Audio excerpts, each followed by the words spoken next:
Welcome to our very first podcast with Tiffany's Home Team. We're Tiffany's Home Team. This is Anna Lee, Steve Janatu, Tiffany Langley, and I'm Kathy Feldhausen over at Coldwell Banker Real Estate Group. Okay, ladies, what do you want to talk about today? Well, we were going to talk about those first-time buyers because they should be coming out of the woodwork right about now. As interest rates are slightly lower, and they're saying that we're going to have more inventory this year because people are going to put their houses on the market now that they can buy back in at a little bit lower rate. Okay. Yeah. So how to get them started?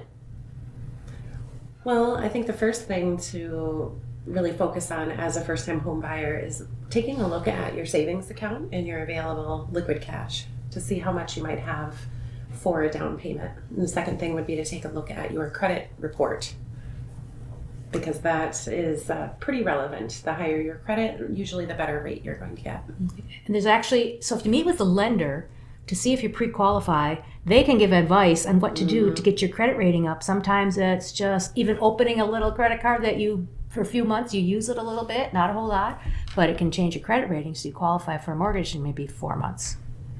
Yep, and some tips I've heard from local lenders is to try to keep your credit usage at 30% or less. Your credit usage?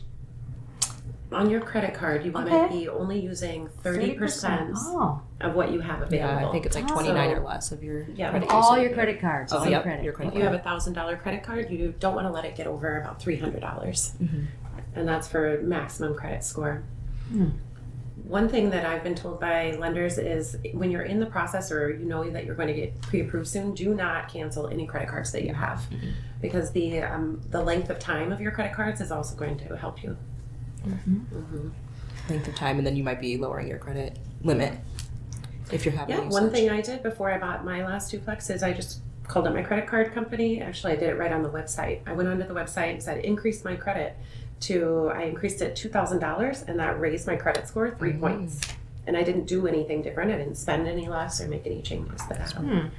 So that really helps.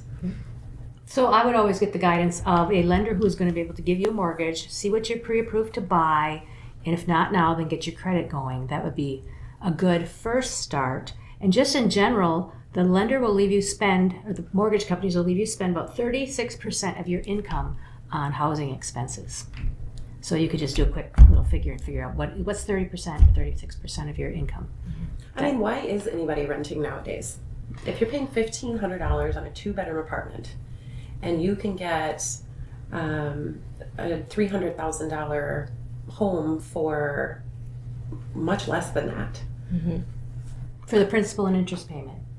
Yeah. On the mortgage, you can have a lower principal and interest payment. So yes, you do have your taxes and insurance, but you also are building equity. Every month that you own your home, your equity is getting higher, and that's really great for purchasing power. When you go to get different loans for things, you've got equity behind you. Maybe you should explain equity. Equity is what you own minus what you owe On the house. on the house. So that difference. So if you have a $200,000 home and you only owe $100,000 on that, your equity is at least $100,000. And if you want to see it get higher, you can reappraise it. How would you describe equity? You were doing a good job of it. It's the difference between what you own and what you owe. So, but normally a first-time buyer is probably going to have 5 or 10% down. So that means they have 5 or 10% equity in their $200,000 house. Exactly.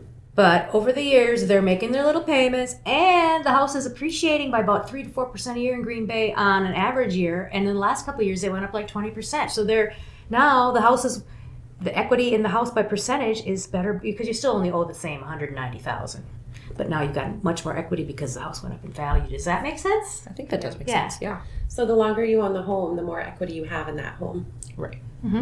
And I always call it a forced savings. You get to live in the house. Isn't that great? And you're going to pay rent. You don't want to do that because you're giving it to somebody else. So you're putting it in your home. You get to write off. There's either the standard deduction. I can't do tax stuff, but there's write-offs involved in. Right, not supposed to do that. We are not accountants. Not accountants. But there's taxes that you pay advice. and interest that you pay if you would be itemizing. But the house is going up in value. Almost every time I sell a house, unless the market's been bad, and I've been doing it a long time, so I had some bad markets, but with the good markets, most of the time, all the money people put in to make all their payments and all their interest and all their insurance and fix up, the house is worth that much by the time they call me to sell it 10 years later.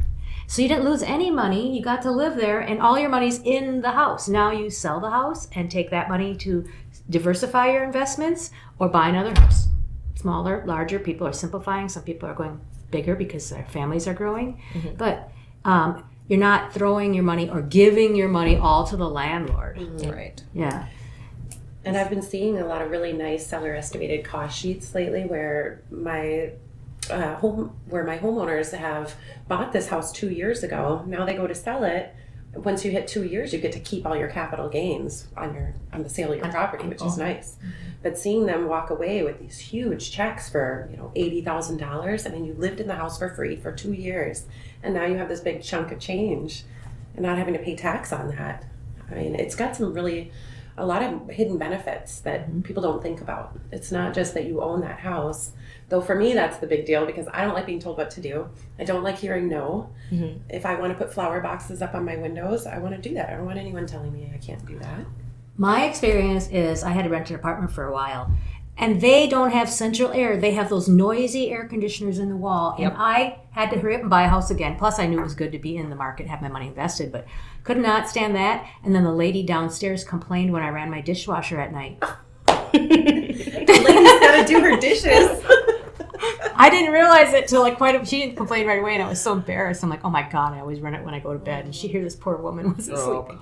So, and then the market your houses have been really liquid too. It used to be you'd buy a house. Now are you stuck in the house and it's going to take 6 months to sell it because the market wasn't good. There's just not enough inventory for all the buyers. So we've been selling houses. If you price them right, you're selling them pretty quickly. It still takes about 45 days to close a deal. But that's kind of liquid. It's not like you can walk in and get the money that day, but you can plan to get it in 3 months anyway. But I think that's good for some people. I think a lot of people struggle with saving, putting money away when you can just grab it right back out. It's like a passive way to save money. You can't really touch it, I think that's good for people. And then, like you called it, a forced savings. It's forced savings. You got to make your payment. Yeah, and it's going to be your money, and you're paying the interest, but you're building equity as fast as the interest almost. Interest is definitely not as expensive as rent, so. And I like thinking of it that way because if you're ever in a jam, instead of having you have your money in your 401k, you've got a savings account. This is just another way to save money. If you're ever in a really bad jam, you sell your house, you have a huge check. So going back to where you said you have to live there 2 years out of 5, 2 out of the last 5, to call it an owner-occupant house, and then you can sell it, and a single person at this point gets to keep up to $250,000 in gain, and it doubles for a couple. Doubles for a married couple. Looking back in my career, I should have been moving every couple years. I should have bought a house with the lower interest rate that owner-occupied people get, and then lived there for a few years, fix it up a little bit, and do it again and again and again, and keep switching and keeping that gain. And maybe the gain was 20, 30 grand for 2 years. Well, that's like a $15,000 income. Yeah, for a year to add a part-time job. Yeah, it's a good part-time job, and you live in it. And you're living in it essentially for free. Yeah. And why would you pay somebody else's mortgage if you can pay your own? Yeah. And then the shared wall situation. No, thank you. I don't want to hear 4 different dogs barking when I'm trying to take a nap. That's something that I was really happy to get away from when I got out of living in an apartment. All right. The other thing I might have done, and I had some people that I know that did it, when they were young and free and didn't have to worry about pets and kids, they could live anywhere. So they bought a duplex, and they lived in half, and they took the income, and so they got an owner-occupied mortgage because they were going to live there. Then they took the income and put it towards their income to help qualify for the duplex. And then you live there for a couple years, and then take the side you're living in and rent it out and buy another one. And you can put 5% down on a duplex if you're going to have it owner-occupied. Otherwise, they make it 20% or less. 3.5 with everything. 3.5%. Okay, depending on your qualifications, Yeah, probably. So you're getting into the next one, and then you have 2 rents coming in and another rent coming in, and here you keep doing that, and you could end up with quite a few. Just every 3 years or so, buy another one. But that's if you want to have estate, be a landlord, and have a full real estate portfolio. If you've got the grit for it, it's a really good plan. I've helped many first-time home buyers buy a duplex in the last year, and I'm seeing a lot of that, whether it's an upper-lower or side-by-side. They're owner-occupying, getting the discounted down payment, 3.5% was closing on one, 3.5%. They're going to move in on one side, they're paying way less for mortgage now than they are on rent. They've got a long-term tenant on the other side, so they're just going to let that tenant stay and live there for a couple of years, and then move out and get a new one. Yeah. 3.5% might sound confusing to somebody because some people think that you have to do the full 20. Oh yeah. Do you want to talk about that? 20% is great if you don't want to pay mortgage insurance. But I think nowadays the people are starting to get used to paying that private mortgage insurance. So the mortgage insurance covers, if you don't have 20% down, they give insurance to cover the 15% that you didn't. If you only put 5% down, they bring it up to 20. That's guaranteed. The lender likes that. So they make you buy private mortgage insurance, and it only stays on the house until you have 20% equity. So as the house goes up, that private mortgage insurance will go away. But the main thing is get invested. One thing that it's funny because we're real estate agents and we're not pointing out that your real estate agent is really great to meet with, and we will also be able to refer you to a lender and have a little meeting and find out where you are at to get set up to be prepared to buy a house in 2026. So if you're considering buying your first home and you say, okay, this is the year I'm going to get out of renting, I'm going to start building my own wealth, step one, call us at Tiffany's Home Team.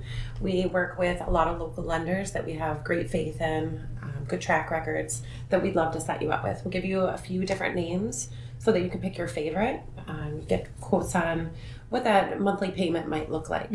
These lenders will pull a credit report, and just know that lasts for 30 days. No, usually 90 days. Usually they, like when they lock you, they'll lock you for 90 days. Well, when you are having your credit pulled to get your credit report, Okay. you can actually have your credit report pulled by multiple lenders. They say 30, Without but to the be safe extra within hit. 14. Yeah. So just to be on the safe Okay. side, Yeah. Oh, So wait, get okay, I all don't of your understand. credit. Your credit gets Reports pulled. docked essentially for searching for a new line of credit, and that's their way of making sure that you're not applying for like 30 credit cards all at once. It's like because Don't that's like a give me little bit of a scam. No ideas. So to make sure you don't do that, they dock your credit so that it's harder. It gets harder and harder as you do that to open a credit line because they'll be like, "Why did you try to open 10 different credit cards?" So they do the same thing with loans and car loans, home loans, all of that. So with your mortgage, you have 14 days to shop, essentially. Well, you have 30 days, but they say to be safe within 14 to shop around for different mortgages, essentially, with that all counting as one dock, so that you're not getting punished for shopping around. So you hear that? Your credit will not be docked multiple times. It'll only be docked the first time. Just be ready when you're ready. be ready. But do it within Do it within 2 weeks. to Just be 2 safe. weeks. Yeah, to So be talk safe. to 3 lenders within 2 weeks. Or something. Yeah. Okay. Yeah. All the lenders that you're considering or putting out feelers for, talk to them within the same 2 weeks. And hey, especially as a first-time home buyer, it's important to know there's so many lenders out there, so many companies. Please refer to your realtor for recommendations. We work with lenders day in and day out, so we know the companies and the lenders that are easy to work with, that will offer you a smooth transaction versus some of these more difficult lenders. Ooh. Let's get that out. No, it's okay. Honesty is the We best all, policy. every business has. We want this transaction to go as smoothly as possible for you, and we want to do everything that we can to help you get that home. Okay. So it really starts with working with a lender, figuring out how much money you can borrow. So you've got 2 main people helping you to get this home. You've got your realtor, that's us, and you've got your mortgage lender. Those are the ones that are going to borrow you the money. So you need both of those to get a house. Oh, how about some of the common things that mistakes that new buyers make while they're getting pre-approved or while they're in the transaction? Oh, I had some people one time that we found the house, went through the appraisal, the lender got the loan money for them, and we went to closing, and they had bought all the furniture for their house on a credit card. The bank does one last check on your credit, and they could not close on their house. They didn't get the house because they went. So do not buy anything on credit before you go to closing, before you actually close and have that key. Don't go buy a new motorcycle. Don't pay off a huge credit card loan. Make your minimum payments on your credit card. Don't do anything that's drastically different than what you've been doing. Major thing, don't quit your job. Don't switch jobs. Don't go to jail. Good. That's a good one. Yeah.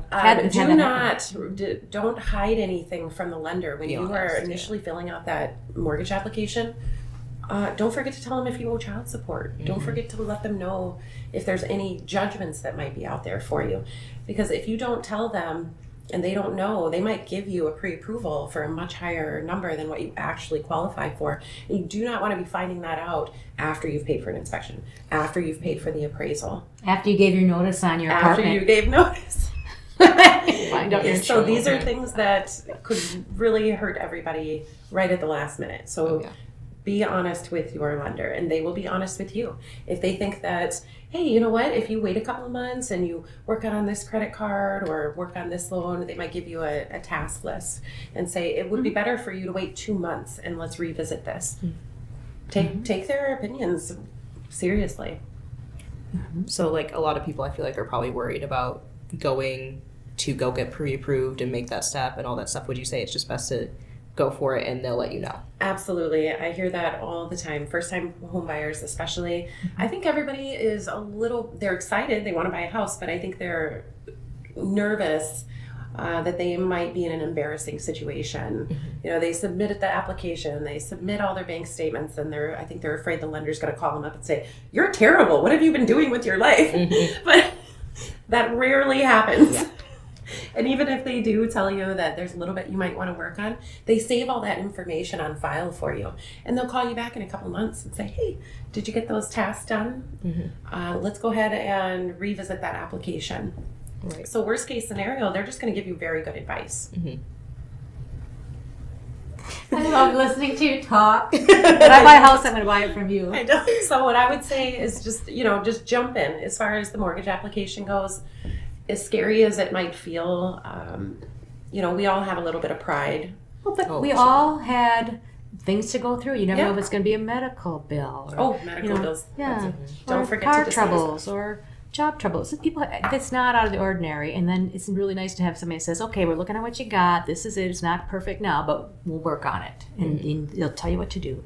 And you should never feel bad because we've heard everything under the sun. Yes, and we're here for you. We want you to purchase the house. We want you to start building equity and wealth for yourself instead of your landlord. Right. So there's really nothing that we haven't heard already or things that we haven't went through ourselves.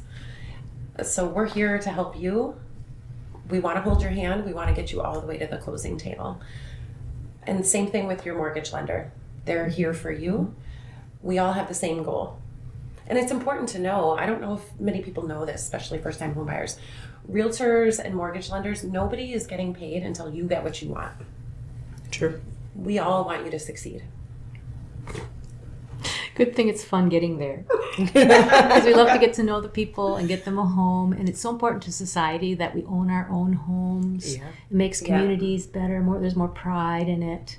So it's in all of our interests that you get a house. Yes. Well, there was a couple of things that I saw recently, a couple of statistics. As of 2026, 4 out of 5 homeowners are at a less than 6% mortgage rate. And that's pretty good considering the last couple of years were up to 8% we were seeing. 4 out of 5 is 80%. 80%. Okay. Why did you hear that? I heard that 50% are above 6% and 50% are below. So it behooves the people that are over 6% to either refinance, and that's why the refinancing went up 25% in the last 6 weeks or so. So we got people that are in the top 50% that are refinancing, and the other ones are like, "Hey, I can sell and I can get back in at the rate at 6%, which is lower than they have now." And so we think the inventory might go up because people will put their houses on the market. They've been holding and holding their breath because the rates are too high. And then there are people that got into adjustable rates, and they went up a little. So now we got all these people that are over 6%, and we're praying that they put their houses on the market. And they can buy back in. We're happy to sell them another house, but we want more inventory for all the people that haven't bought their houses yet. And we do have slightly higher inventory this year so far. So I think that's looking good for first-time home buyers. You know, a few years ago, we were in such a crazy market where we were getting 19 offers on a listing, and we'd have it up for 3 or 4 days. 19 offers. So that's 18 very disappointed potential buyers. Now we're definitely seeing some stabilizing going on where you might get a few offers, on the really hot properties, the properties that are priced correctly. And some of the others we've been seeing sit for a month, even a little bit longer, still getting full price offers. But you're just not seeing the scramble, the stress, the anxiety of having to get to every home within hours of it being listed. So I think that's really helping our sanity. Is it really bad for me to be controversial when she's talking and I have totally different experience? No. Good. Not at Okay, all. so my experience has been that the good houses that come on in the right neighborhoods and in the right price ranges, maybe under 300,000, are getting multiple offers. And you're paying up to 10% more to get that nice house with a 2-car garage and a fenced backyard, or, and it's under well, let me say under 300,000. Those are still having quick offers if they're nice. So everybody wants a move-in ready home. So those ones definitely go faster. Now, if you're willing to do some minor cosmetic repairs, flooring, walls, carpeting, I see a lot of places where, you could rip up this carpeting and replace that. Well, to me, that's worth $20,000 less, or a home that's been sitting on the market for 2 weeks instead of 2 days. Yeah. I would be okay with going in and calling Home Depot and replacing that carpeting right away. In my experience, Gen Z wants to customize. So I think a lot of people that I know who want to buy a house that needs a little bit of tweaking because they'd rather tweak it. I think a lot of people have issues with a move-in ready home, or at least like people that I know have issues with a move-in ready home because everything's fine with it, but it's all kind of boring. Yes. It's, the beige, what is it, millennial gray? Yes. Millennial gray walls, the fixtures, all that stuff. So some people are looking for a house that needs a little bit of fixing so that they can fix it the way that they want to. Well, and let's be real, even if you find a home that's 100% everything that you wanted, wall colors, carpeting colors, the flooring and the cabinets, everything is exactly how you want it. I give it 1 week from the day you move in. You'll be saying, I think we should paint this wall. Maybe we should take the carpets out of this room. So there's always going to be personalizations that you choose to do when you move in. So keep that in mind. Yeah. well, and if you're handy and you can paint and you can learn how to paint. And if you're handy, and I think that you can get a course or just look at YouTube to learn how to do the luxury vinyl tile. And people do that on their own. It's amazing what you can do on your own. You just have to try it and learn it. Learn from your mistakes. Yeah, we paid someone to do our LVP flooring last time that they said, Tiffany, you could have done this yourself. So I think we might make a go of it next time. Let's see. So Trump just announced that he is taking immediate steps to stop corporations from buying single family homes. He says corporations are not living in these homes. People are. And I think that that's hopeful. I think that that's something that should give us a little bit of hope. That there might be more inventory available for the average person. You know, because when the corporations come in and they were outbidding people, or they had cash offers, they were bidding $20,000 over. It's really hard for the average person to get a home and to compete with those types of offers. So I think there's hope in that. I think so too. I hope it works out that goes through. Okay, any opinions on who should wait to buy a home? Who should wait? The people whose lender tells them they should wait. Your lender is going to be honest with you. Take the advice of your realtor when you're looking for a lender. We should be your first call. We'll give you some really good suggestions of lenders. Trust your lender. If your lender says you should wait, that's a good indication that you should wait. So the But who answer else there would wait? kind I of can't is, think of another person that who should would it seems wait. like the answer then is that you shouldn't really wait. You should get into it, and then a professional will let you know what your next steps are. The But main you shouldn't thing- try and feel out anything necessarily yourself. Yeah, the main thing is to get in. You got to get into real estate, because it's just like the stock market. You don't know when it's necessarily going to go up or down or what's going to happen. And people that maybe sold a house 2 years ago and said, well, we're going to wait till the rates come down. Well, the houses went up 20% in the last 2 years, and they didn't own one during that time, so they missed that. And while they were living in an apartment, if they were spending $15,000 a year, they spent $30,000 there. So you have lost a lot of money by just being out of the market and waiting. You don't want to be out of the market. Just be in the market. Just paying someone else's mortgage. Right. All right, and then what would you say to somebody who's worried about interest rates? It's just the cost of money. It's never a bad time to buy. My last duplex I bought at 7.85%. And that seems really high. But for 2-3 years straight, I had so many people say, I'm going to wait for the interest rates to drop. Wait for the interest rates to drop. Well, I bought a duplex at 7.85%. I can go refinance right now if I choose to. So you only had that rate for how long? Don't marry the interest rate. Marry the house. Maybe marry the idea of home ownership. How long did you have that interest rate? The 7 I still have it now. So how many years though? 2. So 2 years you had it, and now you could refi. Did you check what rate you could refi? I have an amazing lender who touches base with me every 6 months or so and asks me if I'd like her to run the numbers for me. And then I make the decision based on the numbers. Okay, so we don't know what you could get at this point on that. If I was living in that, I can tell you just based on the advice that she's given me, if I was living in that duplex right now, I would have already refinanced. Yeah. But because I Well, have why it as don't an just investment ask Tom if property- it's okay? Just move in there. Ask Tom if it's okay. You just move in. He can watch the kids and take care of everything. Oh, sorry. Bad idea. I digress. Being a landlord isn't for everybody, but I think it's a really, really good plan. It's the plan that I took myself. Bought my first duplex at 21. I lived in half, rented out the upper half. The tenants are really great when you're living on property with them, I've noticed. You don't have the noise complaints. You don't have a lot of problems. Once you've lived in it a couple of years, you move out and you just rent out that side. And then all of a sudden you have all this extra income from the rental income that the lender will take that into account. You can go get a single family home or you can buy another duplex. You could do whatever you want, but it was a pretty smart move. My son is doing the same thing. I'm doing it. You're doing it. I've had a half dozen brand new first time buyers just in the last few months buying a duplex as their first home. And they're saving a ton of money because instead of spending all this money on paying someone else's mortgage, they're only paying for half of their mortgage. Well, even less because the renter is paying for 3/4 of the mortgage.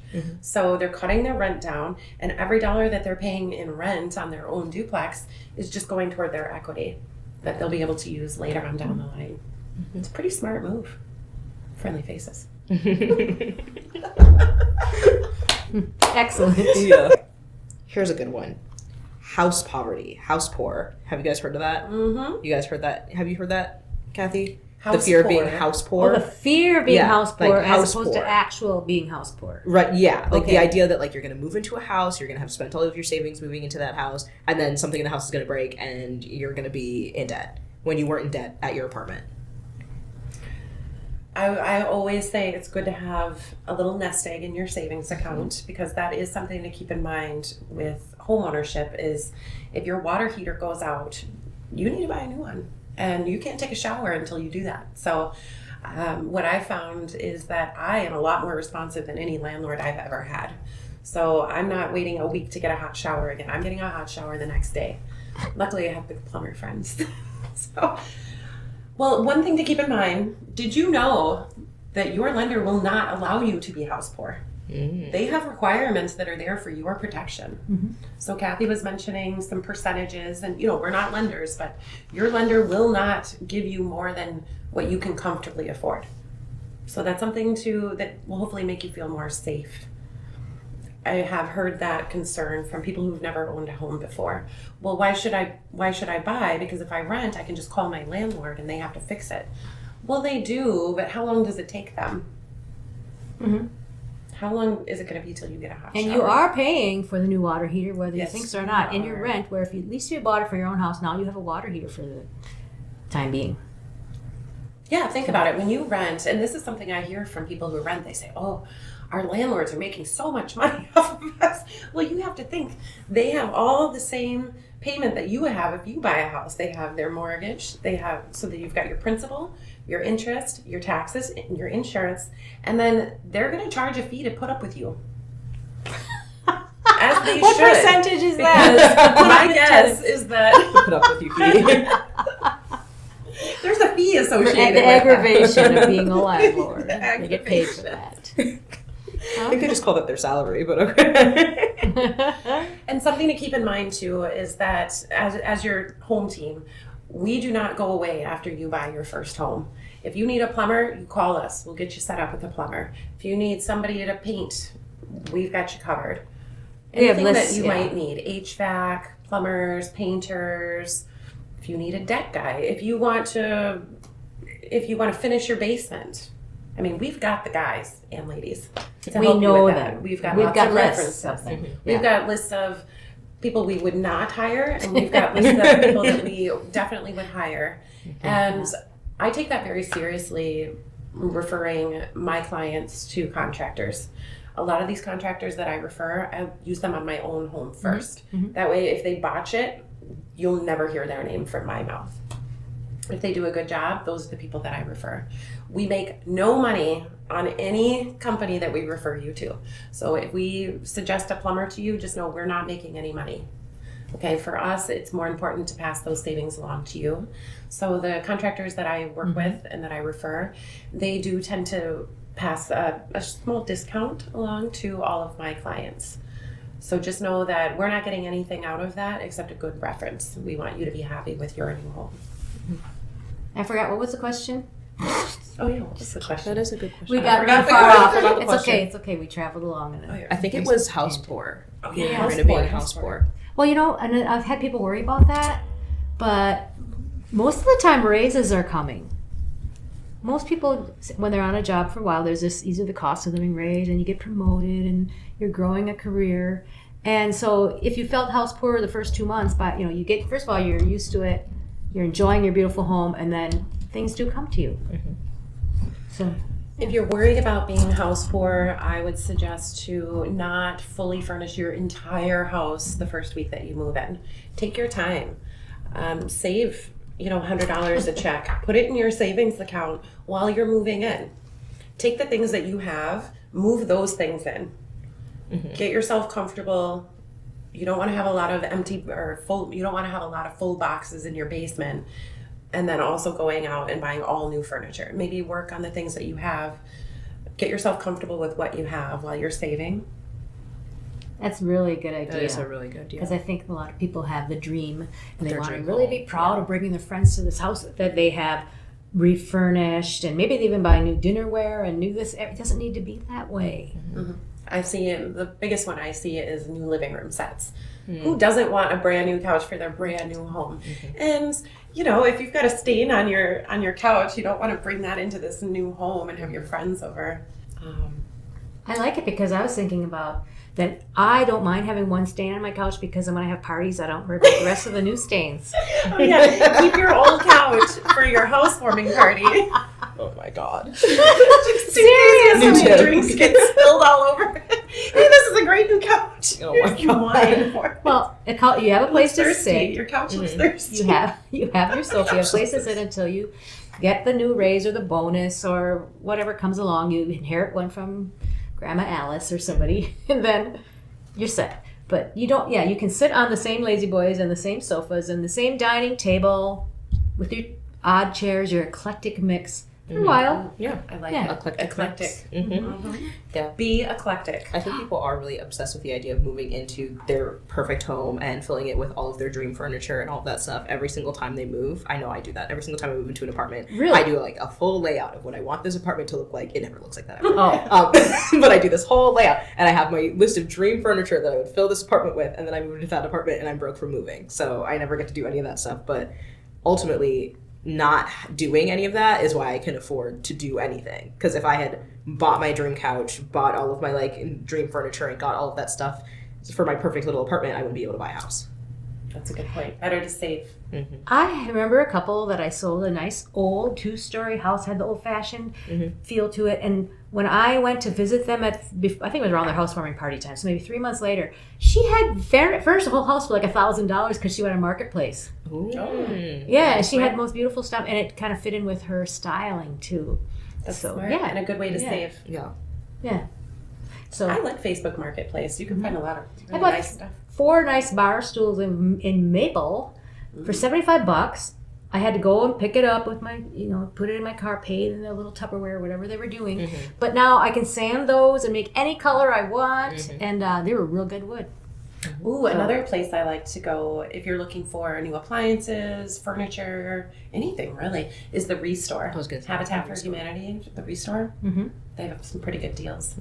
Refrigerators, dishwashers. dressers. Oh, But- yeah. But you can hang on to that old dresser for a couple months until you feel more comfortable. Right. Oh, another thing I see new home buyers, especially, young 20s, all the way up to 30s, if you're renting an apartment with a roommate and you want to start building equity right away and being financially free, one of you just get a pre-approval letter. Call us up. We'll get you a home that will fit all of you, where you can just continue renting. Your friend that you're living with can continue being your roommate and just paying you rent instead of your landlord. Exactly. Now you're the landlord. You can save up that rent that they're giving you, and then you can buy a new couch with that if you want. Because we all need a couch. We all. If you're set on something, and that's what's going to make this a good buy Right. for you. Yeah. Get what you want, but there's ways to do it. There's different ways to get what you want. Right.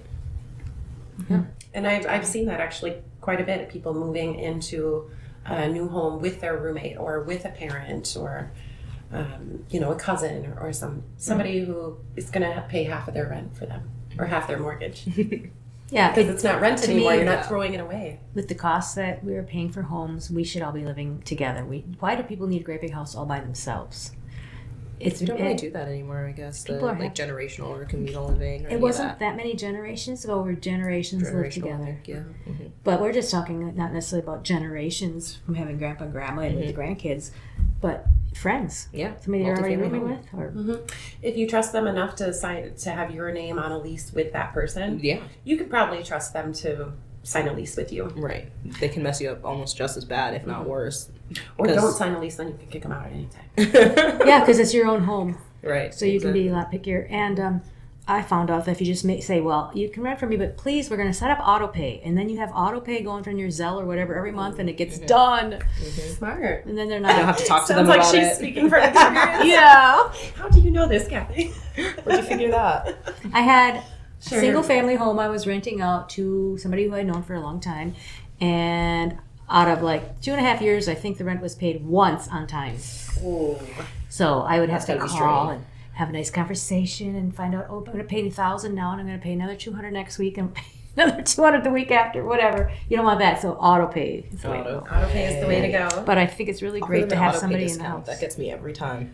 The auto pay What? discount. I've heard We'll give people you setting- $5 off a month if you set up auto pay. I'll do it every time. But that's why. Yeah. Take advantage. Yeah, gotta It set up adds auto up. pay. I have been seeing leases, more and more leases that actually say that. They say rent is this amount and it's $50 more than what they actually want. And it says if you pay it before the 5th, Yeah. then it's only this dollar amount. Yeah, It's I've seen a those. discount. And that gives the renters incentive to pay on time. Yeah, I've seen that too, where it's like if you pay like by the 20th versus paying on like the 30th or 31st before the 1st, then they'll give you like a little bit off. Do we touch on Step like down one. payment assistance at all?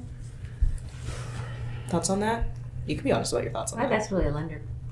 Question. That's the So lender with the question. down payment assistance, I mean there are down payment assistance programs through your lender directly or through NeighborWorks in Green NeighborWorks Bay. in Green Bay, yeah.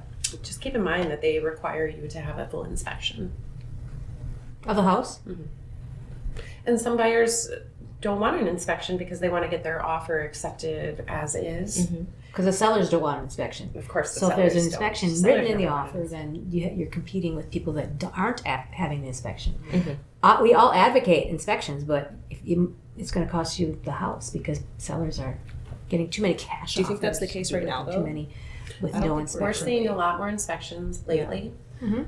And I think you do have a little bit more wiggle room as a buyer to put that inspection contingency in now that some homes are sitting a little bit longer. But Well, keep in especially mind, the like high-end Kathy said, houses. the lower priced homes, those Yeah. are not necessarily sitting longer. Those are still getting competing offers. So just kind of keep that in mind. A contingency is anything that gets in between the accepted offer and closing on that house. You've got all these contingencies. Check, check, check. When there's no more contingencies, you're ready to close on the home. So when sellers are looking at offers, they want to see as little contingencies as possible. They want an easy, smooth closing. And we want that for our buyers too. So what I like to do is walk around with my buyers, this is why I always do buyer agency agreements, because I have a lot of opinions, I have a lot of advice. I will tell you, That's hey, your job. this is probably going to be a red flag for FHA. So it's good to kind of look at it from that perspective. And if there's any red flags, sometimes it's easier and more smooth to just write it into your original offer rather than say, well, we're going to wait for an inspection contingency, knowing they're going to flag that, and then asking for it later. Because that's one of the reasons that the inspection contingency is a downside to the seller. Yeah, not preferred by the seller. It's not preferred because they don't want any surprises. But in reality, the inspection doesn't usually turn up major things. If it did, that would be really protective. If it turned up something major, like I had one time the knee wall or the joist in the attic should have had a knee wall. Well, then they built a knee wall and it was like $500. So it still ended up being a lot of money. So if you buy the house and you find stuff, usually it's not going to be a ton of money unless your foundation or something is not holding up. But it just overall my experience, it's like it never turns up that much. It's, you got a little, maybe 1,000 or 1,500 usually, and then a lot of times it's way less than that, or nothing is found on the inspection. Now, so yeah, with inspections, it's important to know that the inspector works for you, the buyer. Even though you don't own the home yet, you own that inspection report.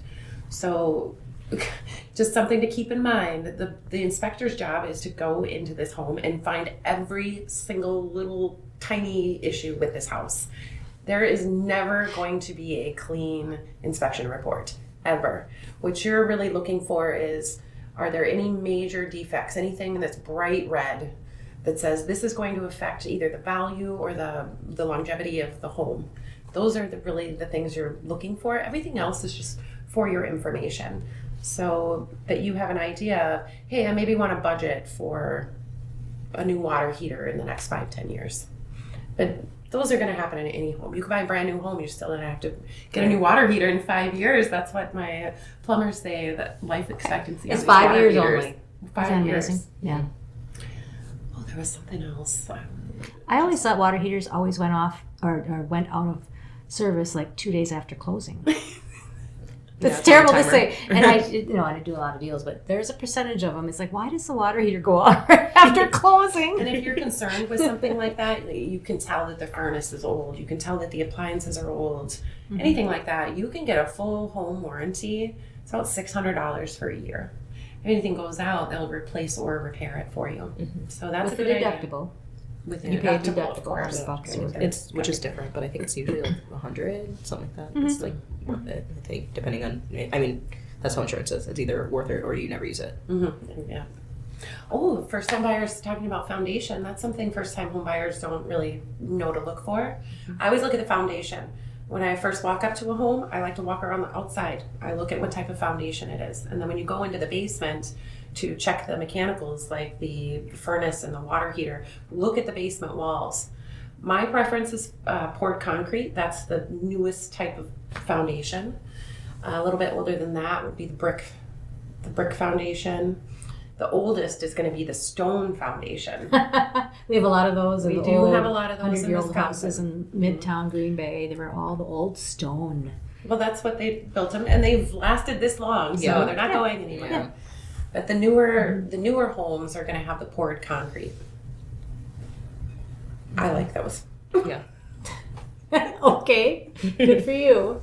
You didn't talk about evidence of past leaking, but we have the seller's condition report where the seller is asked all kinds of questions, and one of them would be, have there been any leaks, bulges, cracks in the foundation? And it's a required form, and they are to fill out what their knowledge is of that foundation. But the owner might not have been there more than 3 years, so there could be past evidence of things too. And also there could be repairs already made on some of the things you find. So they had a leak, so then they went outside and they built up the dirt or changed the drainage. And so that leak that you see was from a long time ago. So it's something to take your time and look at the foundation. Yes. Yeah. So Spend that extra time. you can change everything about the house, but the location too. Location is still the thing, because you could change anything, but it's the location you can't change. Well, and Green Bay was rated one of the best places to live in America. So we've Really? got the location. Oh, you're saying the whole anywhere then? Good. Okay, well, that wraps up our tips for new home buyers. Thank you so much for listening. And we'll see you again soon with Smart Moves. Friendly Faces. faces.